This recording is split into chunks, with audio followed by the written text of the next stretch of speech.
గురుగారు, అయ్యప్ప స్వామికి అనేక నామాలున్నాయి. అందులో అయ్యప్ప స్వామిని ధర్మశాస్త్ర అని ఎందుకంటారు?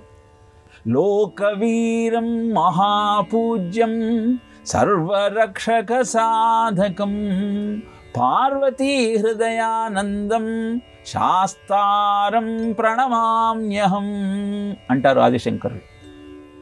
అన్ని జీవులను రక్షిస్తూ అందరికీ మార్గోపదేశం చేసేటువంటి గురుస్వరూపాన్ని శాస్తా అని పిలుస్తారు. హరిహర సుతుడుగా అయ్యప్పను కీర్తించటం జరుగుతుంది. శివుడే మోహిని రూపంలో ఉన్న విష్ణువును అందుకోవాలన్న సంకల్పంతో ఆయనతో కలిసి అయ్యప్పకు జన్మనిచ్చాడు అని మనం చదువుకున్నాం. ఏమిటి ఈ కథలోని ఆంతర్యం గమనిస్తే, అగ్ని సోమాత్మకం జగత్. అగ్ని జలం కలిస్తేనే జగత్తు ఏర్పడుతుంది. అగ్నికి చిహ్నం శివుడు, జలానికి చిహ్నం నారాయణుడు.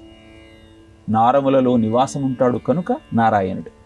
ఈ అగ్ని జలము కలిసినప్పుడు అద్భుతమైనటువంటి జగత్తు ఏర్పడుతుంది. శాస్తా అని ఆ స్వామిని మనం ఎందుకు సంబోధిస్తాం అంటే, శివుడి యొక్క గురుస్వరూపం దక్షిణామూర్తి, శ్రీమన్నారాయణుడి యొక్క గురుస్వరూపం హయగ్రీవుడు. ఆ ఇద్దరి కలయిక ద్వారా ఆవిర్భవించి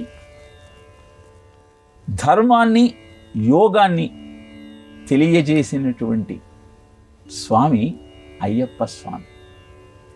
ధర్మాన్ని ఆచరించు, యోగాన్ని అనుష్ఠించు, తద్వారా అద్భుతమైన జీవనానికి సోపానాలు నిర్మించుకో అని కర్మాచరణ యొక్క వైశిష్ట్యాన్ని తెలియజేస్తూ యోగమయమైనటువంటి జీవితం ఎంత అద్భుతంగా ముందుకు సాగుతుందో వివరించినటువంటి దేవతామూర్తి అయ్యప్ప స్వామి. అందుకే ఆ స్వామిని ధర్మశాస్త్ర అని మనం కీర్తిస్తాం.